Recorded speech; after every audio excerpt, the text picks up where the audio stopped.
Deus está presente, viva Jesus, em nossos corações para sempre. Está no ar esse espaço de esclarecimento, de intercâmbio entre as suas dúvidas, as suas perguntas e o esclarecimento que nasce do Evangelho e Apocalipse de Jesus e da mensagem libertadora, sem tabus, da religião de Deus, do Cristo e do Espírito Santo. Hoje nós vamos responder às dúvidas da audiência sobre um assunto muito sensível e muito importante também: as questões espirituais relacionadas ao consumo de pornografia. Você tem alguma dúvida sobre esse assunto? Se você quiser mandar a sua pergunta e não se identificar, naturalmente esse desejo será respeitado. Você pode se manifestar pelo WhatsApp, código de área 11 99 831 8195, ou ainda pelos comentários do canal da Religião Divina no YouTube, youtube.com/Religião de Deus Vídeos. A gente recebe hoje a participação da ministra pregadora da Religião Divina, irmã Paula Sueli. Seja bem-vinda, Deus está presente. Viva Jesus em nossos corações para sempre. Muito obrigada por essa oportunidade, um tema sério, um tema grave, que merece a nossa atenção e o olhar de Jesus, que é misericordioso para conosco, entende as nossas aflições e sempre se apresenta para nos amparar. Bom, a gente acompanhou há poucos instantes uma entrevista em que a gente pôde compreender diversas dimensões dos prejuízos materiais do consumo de pornografia, muito especialmente falando aí desse consumo por parte de adolescentes, de pré-adolescentes, mas que se estende também para todas as faixas etárias. Então, prejuízos relacionados à formação cerebral, neurológica, à saúde das relações, à vivência de uma sexualidade sadia. Agora, do ponto de vista espiritual, existem prejuízos também, Paula? Sem dúvida. Primeiro que a gente precisa se lembrar daquilo que o meu pai magnificamente resume: tudo é espiritual. Sim. Seja para o bem ou, tristemente, para o mal.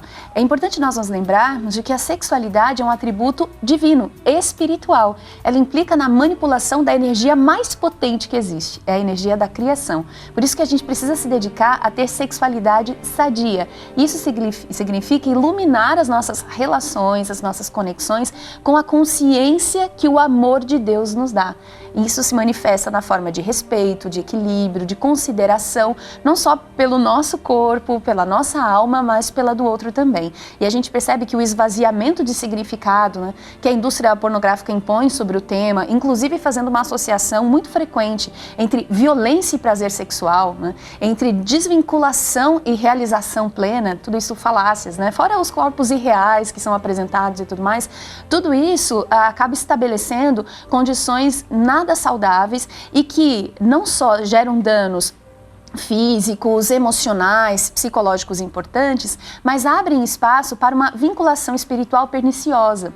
A associação com seres espirituais que têm um entendimento animalizado do sexo, orientado apenas por um movimento instintivo e muitas vezes violento. Então essa associação pode inclusive despertar processos obsessivos ou de possessão espiritual.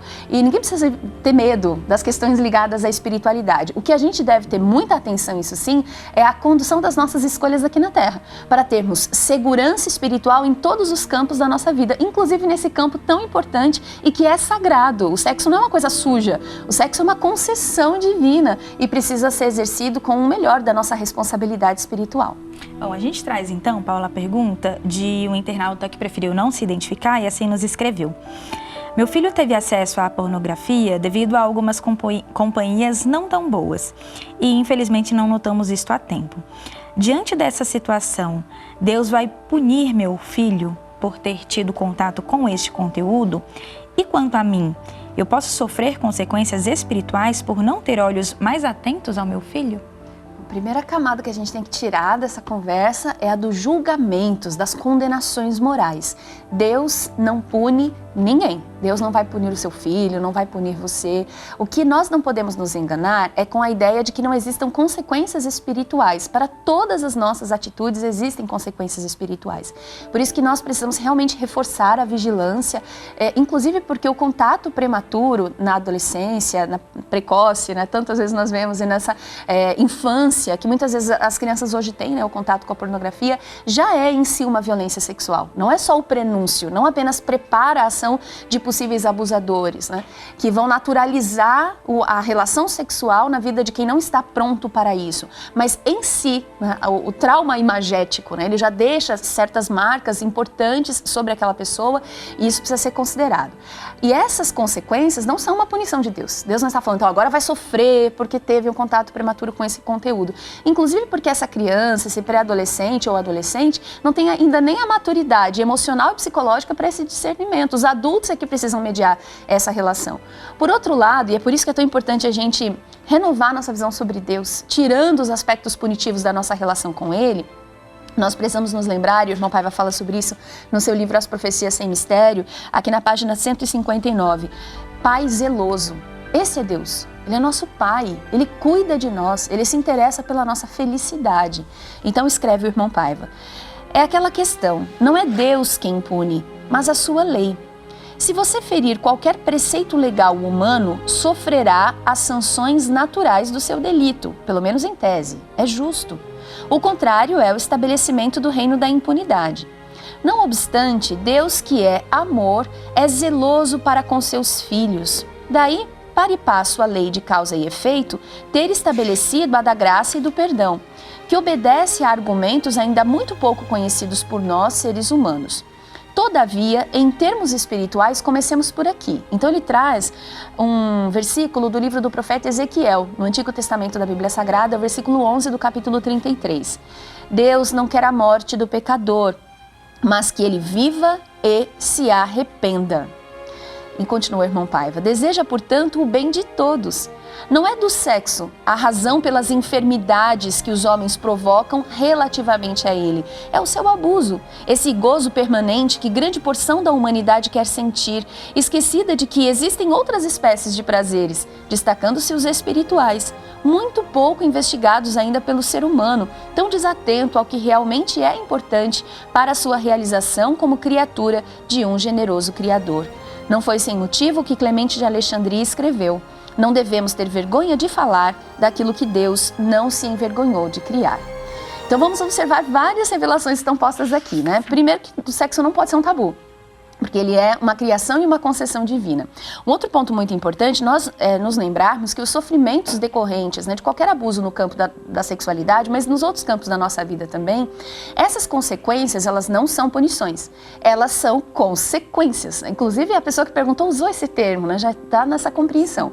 Então, o que nós devemos fazer? Aprender com as situações. Então, diante de algo que já foi violado, que é o caso, essa criança ou esse adolescente ou pré-adolescente precisa de acolhimento, precisa ser ouvido, precisa ser entendido, precisa ser receber da parte da família, não o julgamento, a condenação, mas esse acolhimento para tirar as suas dúvidas, para inclusive ter espaço de diálogo e compreender que a sua sexualidade é muito maior do que aquele conteúdo que foi acionado naquele momento de forma prematura, invasiva e, portanto, violenta em relação à sua maturidade. E aí, quando a gente pensa, né, em todos os desequilíbrios emocionais que podem ser decorrentes desse consumo, a gente percebe esse aspecto da consequência de um desequilíbrio social. Porque essa indústria, né, que trata o sexo de uma forma tão violenta e tão invasiva, ela é um sintoma de uma sociedade que esvaziou a sexualidade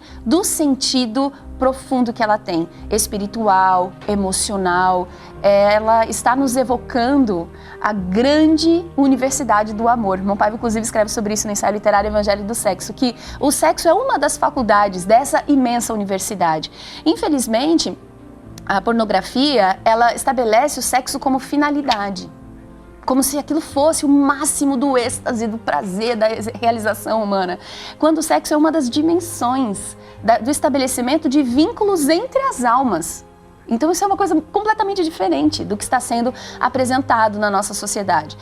E esse distanciamento do sexo, do seu significado espiritual, vai tornando as relações vazias. E de repente a pessoa começa a acreditar que as relações não valem a pena e que a sua própria alma talvez não seja digna de conexão. Então isso leva a outros canais de sofrimento que não estão claramente enunciados, mas são consequências diretas desse distanciamento espiritual portanto, do amor, da vinculação, do respeito, do afeto, do companheirismo, dessa esfera tão preciosa que é a da nossa sexualidade. Então, respondendo diretamente, Deus não punirá nem você, nem o seu filho, mas as consequências estão aí. E nós precisamos observar a necessidade de protegermos, né, esse adolescente, essa criança, do que já está posto e preservarmos, então, a sexualidade sadia dessa pessoa que tem direito a ela. Bom, a gente traz ainda, irmã Paula Sueli, a pergunta de um outro ouvinte que também preferiu não se identificar. Sim. E assim nos escreveu. Espiritualmente, é perigoso tratar do assunto pornografia com os jovens da família? Ou esta atitude seria um, entre aspas aqui, pecado aos olhos da espiritualidade superior? Não é perigoso. Perigoso é não falar do tema. Então, o que é o pecado? O pecado é o erro. Isso é o pecado, né? Então, quando a gente corrige o erro, a gente deixa de ter essa dívida com a nossa própria consciência, né?